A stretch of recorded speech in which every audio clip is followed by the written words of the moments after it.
Assalamualaikum warahmatullahi wabarakatuh. Kami, mahasiswa dari Politeknik Yak Permas Banyumas, program studi D3 Keperawatan semester 2. Video ini dibuat untuk menyelesaikan salah satu tugas dalam mata kuliah keperawatan dasar dengan dosen pengampu Ibu Rahajuni Tias, SKP MKep. Kami dari kelompok 3 terdiri dari 6 anggota yang masing-masing bekerja sama dalam memenuhi tugas dengan judul materi Konsep Kebutuhan Cairan. Sebelum kami masuk ke pembahasan lebih lanjut, izinkanlah kami memperkenalkan diri terlebih dahulu. Yang pertama, Alvita Andrea Pratiwi dengan NIM 14401210002. Selanjutnya, Budi Prianto dengan NIM 14401210013. Selanjutnya, Meita Filda Yuanda dengan NIM 14401210032. Selanjutnya, Nanda Nur Afifah dengan NIM 14401214040. Selanjutnya, Sutejo dengan NIM 14401210064. Dan yang terakhir, Umu Nurul Aziza dengan NIM 14401210066. Baiklah, kami dari kelompok 3 akan mempresentasikan materi dengan judul Konsep Kebutuhan Cairan.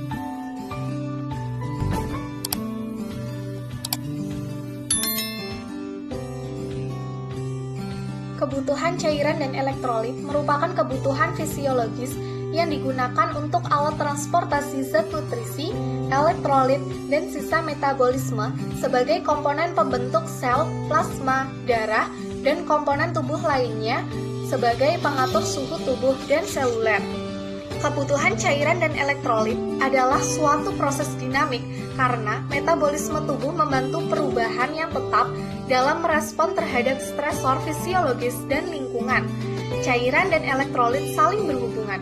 Ketidakseimbangan yang terjadi sendiri jarang terjadi dalam kelebihan atau kekurangan.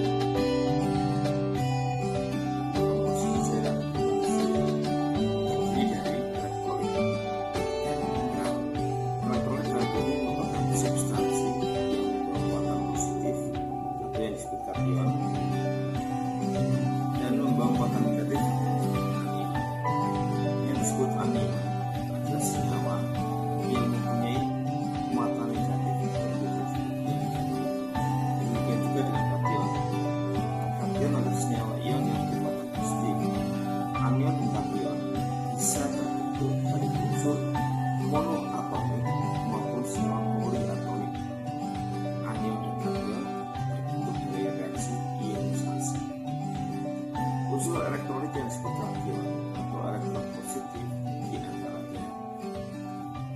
Unsur kation pertama adalah natrium. Natrium adalah kation utama dari cairan ekstraseluler. Kadar natrium normal diatur oleh adida dan aldosteron yang mempunyai fungsi utama membantu menjaga keseimbangan air, terutama intraseluler dan ekstraseluler, dengan menggunakan sistem pompa natrium kalium. Unsur kation kedua adalah kalium. Kalium adalah kation utama cairan intraseluler. Sumber dari makanan bisa didapat dari pisang, brokoli, jeruk, dan kentang. Kalium berperan penting dalam menjaga keseimbangan air di dalam sel, mengatur keseimbangan asam basa, mengatur transmisi impuls jantung dan kontraksi otot. Unsur kation ketiga adalah kalsium. Kalsium mempunyai fungsi pembentukan tulang, transmisi impuls saraf, kontraksi otot, pembekuan darah, dan aktivasi enzim tertentu. Unsur kation keempat adalah magnesium. Magnesium adalah kation kedua terbanyak dalam cairan intraseluler. Magnesium dibutuhkan untuk aktivasi enzimatik, neurokimia, dan stimulasi otot menurut Ambrawati 2014 yang fungsinya untuk menjaga tekanan osmotik darah. Komposisi cairan tubuh manusia berikutnya adalah mineral. Dalam konteks nutrisi, suatu mineral adalah unsur kimia yang dibutuhkan sebagai nutrisi esensial oleh mikroorganisme untuk melakukan fungsi yang diperlukan untuk hidup. Mineral berasal dari bumi dan tidak bisa diproduksi oleh makhluk hidup. Klorida merupakan salah satu elektrolit yang dibutuhkan oleh tubuh. Elektrolit klorida diperoleh dalam bentuk senyawa, magnesium klorida atau natrium klorida. Kedua bentuk senyawa klorida ini adalah garam yang larut dalam air dan memiliki rasa antara asin dan pahit. Berfungsi untuk menjaga pH atau tingkat keasaman darah, jumlah cairan tubuh, dan aktivasi saluran pencernaan. Bikarbonat adalah penyangga kimia. Penyangga utama itu yang ditemukan dalam cairan ekstraseluler dan intraseluler. Pengaturan bikarbonat dilakukan oleh ginjal. Fosfat berfungsi untuk mendukung pertumbuhan tulang dan gigi serta menjaga integritas. Anion dan kation merupakan ion-ion yang larut dalam cairan tubuh.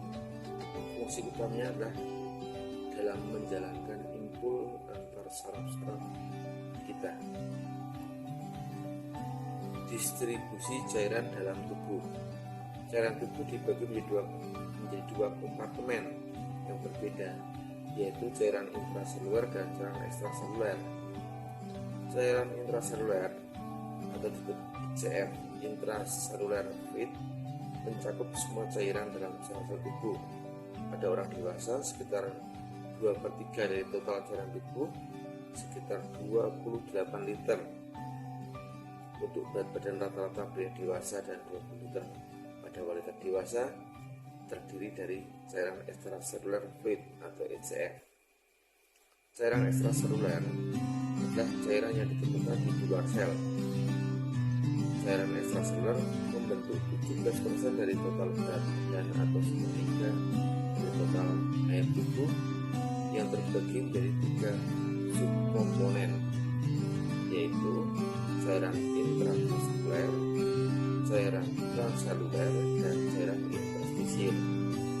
Yang termasuk cairan limfatik, cairan yang terletak di antara sel dan di luar sistem vaskuler. Cairan intravaskuler adalah plasma yang ada di dalam sistem vaskuler. Cairan transseluler adalah cairan yang terpisah dari cairan tubuh lainnya yang dilindungi oleh membran sel dan meliputi cairan cerebrospinal, pleura, saluran cerna, cairan intraokular, peritoneal, dan sinovial. Transversasi cairan, yaitu yang pertama difusi adalah bercampurnya molekul-molekul dalam cairan, gas, atau zat padat secara bebas dan acak. 2. Osmosis adalah perpindahan pelarutan membran semi-permeabel dari larutan dengan zat pelarut salut konsentrasi rendah ke larutan dengan konsentrasi tinggi. 3. Filtrasi yaitu pergerakan air dan zat larut dari area dengan tekanan hidrostatik ke area dengan tekanan hidrostatik rendah. 4. Transfer aktif adalah proses peraturan cairan yang dipengaruhi 2 faktor, yaitu tekanan cairan dan membran semi-permeabel. Fungsi cairan tubuh dibagi menjadi 3, yaitu 1. Mempertahankan panas tubuh dan pengaturan temperatur tubuh, transport nutrisi ke sel, transport hasil sisa metabolisme. Yang kedua yaitu sebagai pelarut untuk elektrolit dan non-elektrolit, membantu pencernaan dan eliminasi, transport hormon enzim. Yang ketiga yaitu pelumas antar organ atau sendi, mempertahankan tekanan hidrostatik dalam sistem kardiovaskuler. Selanjutnya yaitu keseimbangan cairan. Keseimbangan cairan ditentukan oleh intake atau masukan cairan dan pengeluaran cairan. Pemasukan cairan berasal dari minuman dan makanan. Kebutuhan cairan setiap hari antara 1.800 sampai 2.500 ml per hari. Sekitar 1.200 ml berasal dari minuman dan 1.000 ml dari makanan. Sedangkan pengeluaran cairan melalui ginjal dalam bentuk urin 1.200 sampai 1.500 ml per hari. Fase 100 ml, paru-paru 300 sampai 500 ml dan kulit 600 sampai 800 ml.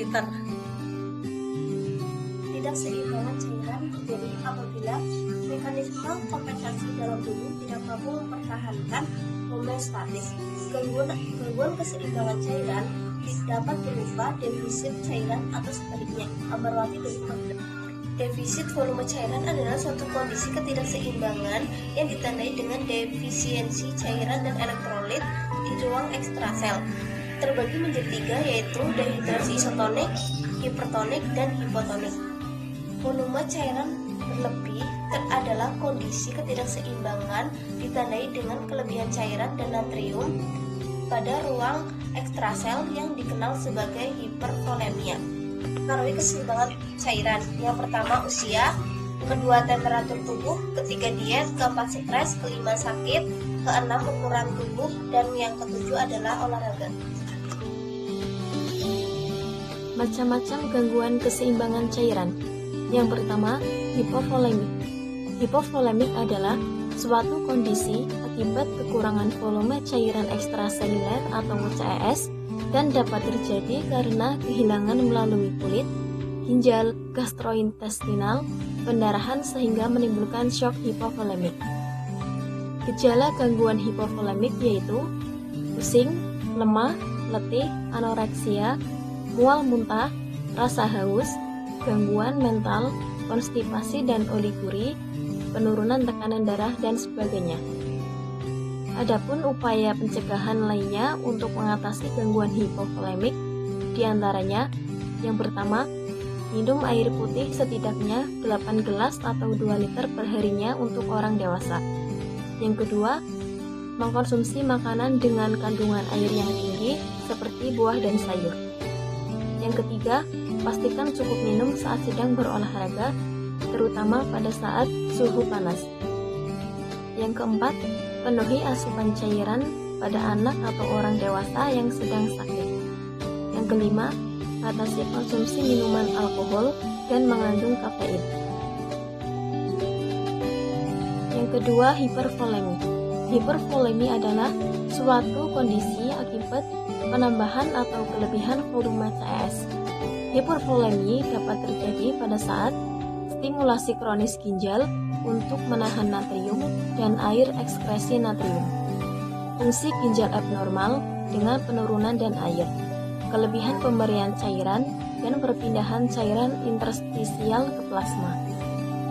Adapun gejala gangguan hipervolemi yaitu sesak nafas, peningkatan dan penurunan tekanan darah, nadi kuat, asites, edema, adanya roci, kulit lembab, distensi vena leher, dan irama golak.